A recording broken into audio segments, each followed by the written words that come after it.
కాళ్ళు లేవు 2-3 ఉన్నాయి. కేసీఆర్ సార్ వస్తే మస్తు వస్తాయి కార్లు పెద్దవి. ఇంకా రాలేదు, ఎప్పుడు వస్తుందో ఏమో. అమ్మో నమస్కారం సార్. కేసీఆర్ సార్ కోసం వచ్చిన. నువ్వు వెళ్ళేమేలువా?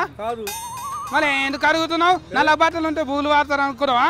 తెల్ల బట్టలలో బూలు వాడతారు. పో అక్కడ పో. హుషారున్నారు. మళ్ళీ ఎటు పోయిండో ఈ పోరడు. తమ్మి, ఓ తమ్మి. నమస్తే మేడం. అక్క నువ్వా? నేను ఎవరో ఎల్ఎంఎల్ మేడం అనుకున్నా. అక్క నేను ముఖ్యమంత్రి సారోళ్ళ భవన్ కాడికి వచ్చిన, పార్టీ భవనం కాడికి. సారోళ్ళ పార్టీ ఆఫీస్ లా నీకేం పంతమ్మా? అక్క వరంగల్ కాడ ఎలక్షన్లు ఉన్నాయి కదా అక్క, నాకు టికెట్ ఇస్తే నిలబడదాం అంటాను వచ్చిన. సార్ ఆఫీస్ లో ఉన్నాడని నువ్వు ఆఫీస్ పోయినావా? సీఎం సారు ఢిల్లీలో ఉన్నాడు. మా పొద్దుకు రారా అక్క, అసలుకే టైం దగ్గర పడుతున్నది. సారు ఢిల్లీకి వెళ్ళి వస్తాడు, ఎవరిదో ఒకరి పేరు చెప్తాడు. నీ లొడాస్ అంగి లొడాస్ నెక్కర్ వేసుకొని పోతే నీకు టికెట్ ఇస్తాడు అనుకుంటున్నావా? ఏ అంగి నిక్కర్ ఏరైతే ఏమున్నారాక, వరంగల్ కాడ నిలబడ నీకు లీడర్లే దొరుకుతలేరంట, అందుకోసం నా కోసం అడగనీకి వచ్చిన.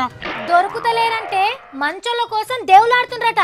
ఖర్చుకు వెనకాడనోళ్ళుంటే వాళ్ళని నిలబెడతారట. ఖర్చుకు తిండికి నేను ఏమి వెనకకు పోనాక, సారోళ్ళు ఎంత ఇస్తా అంత ఖర్చు పెడతా. నీ బిక్తిరోడా, ఎవరికి పడితే వాళ్ళకి టికెట్లు ఇచ్చేదానికి అవేమన్నా సినిమా టికెట్లు అనుకున్నావా? అయితే కాంగ్రెస్ ఉత్తమ్ సార్ని అడుగుతా, అక్కడ అందరూ ఓడిపోయిన వాళ్ళే ఉంటారు, నాకు జల్దీ దొరుకుతుంది టికెట్. ఉత్తమ్ సార్ చేతులలో ఏం లేదు, అంతా ఢిల్లీ వాళ్ళ చేతుల్నే ఉన్నది. డిగ్గి సార్ వచ్చి పేరు చెప్పి పోతాడట.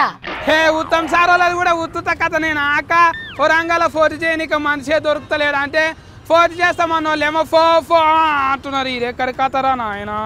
తమ్మి, ఎంపీగా నిలబడు అంటే ఏంటిది అనుకుంటున్నావు? గోడ మీద ఎక్కి నిలబడు అనుకుంటున్నావా?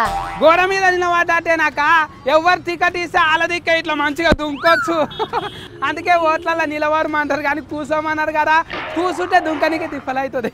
నిలబెట్టుడు కాదు, గేట్ కాన్ నుంచి అటే అవతలికి నూకు పడేస్తారు. పెద్ద నిలబడతాడు. ఎందుకాక అట్లా అంటున్నావు? నాకు కూడా తిక్కలు వేస్తే ఇండిపెండెంట్ గా గెలుస్తా చూడు. మళ్ళా ఇండిపెండెంట్ కదా నువ్వా? ఇండిపెండెంట్ గా నిల్చునుడంటే ఇంట్లో గోళంలో నీళ్ళు ఎత్తిపోసుడు అనుకుంటున్నావా?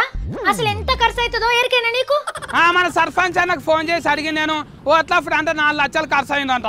మరి చూసినావా, సర్పంచ్ కే 4 లక్షలు అయితే ఎంపీకి ఇంకెన్ని లక్షలు ఖర్చు అవుతాయో ఎరికేనా? లోట్లకు ఓట్లు రాలయ్యాక సర్పంచ్ ఓట్లలో ఎంత పెట్టినామో ఎంపీ ఓట్లకు కూడా అంతే పెట్టాలనంట. ఓ బిత్తిరోడా, ₹1,00,000 వార్డు మెంబర్ కూడా గెలుస్తలేరు, ఇక నువ్వు ఎంపీ అవుతావా? ఆరు నెంబర్ అంటే ఆడకట్టోళ్ళే ఓట్లు వేస్తారు. ఎంపీ ఓట్లు అంటే వరంగల్ వాళ్ళు అంతా ఓట్లు వేయాలి. సత్తిగాడ అంటే అందరికి ఎరికే ఫొట్టు గుద్దుతారు ఓట్లు నాకు. వాళ్ళు కాదు, నువ్వు గివ్వే కథలు పడితేవంటే నేను గుద్దుతా నిన్ను. ఎందుకాక అట్లా అంటున్నావు? సత్తిగాడ ఎంపీ అయితే సావిత్రక్క ఫీయే కాదా? నేను ముంగర సీట్లో కూర్చుంటే నువ్వు ఇంకా సీట్లో కూర్చుంటావు మంచిగా. ఏంటిదో ఉత్తుతానే అంటుంటారు మేము వద్దు అంటని. తమాం లేదంటే కందిపప్పు వేయమన్నాడట. ఏమిట్లకేం కాలేదు కానీ కారెంక సీట్ అని మాట్లాడబడితేవేమో. ఒక ఉత్తుతైన బూలువాటి చెప్తున్నా సూర్మల, వరంగల్ ఓటర్లు అందరికి సత్తిగారు ఉన్నారు రాసి పెట్టుకోండి. తమ్మి, రాజకీయంలో రాటు తేలాలంటే జనానికి తెలిస్తే చాలది. పైసలు తూర్పార పట్టాలి, పరపతిలా పైల్వంతనం చూపియాలి. మీసాలు పెంచుకుంటా, మందిని ఎంత దింపుకుంటా, దందాలు మస్తు చేస్తా, ఇండిపెండెంట్ లా పోటీ చేస్తా, ఎట్లేరో చూస్తా ఓట్లన్నీ. ఇసొంటి కారు ఒకటి మంచిది, సాఫ్ట్గా ఉండాలి. ఇది ఇంకా పెద్దగా ఉంది కారు, అని వస్తుంది కారు. ఈయన ఇలా వార్తా. తమ్మి సత్తి, నేను చెప్పేది ముందుగా నువ్వు ఆఫీస్కి నడువు.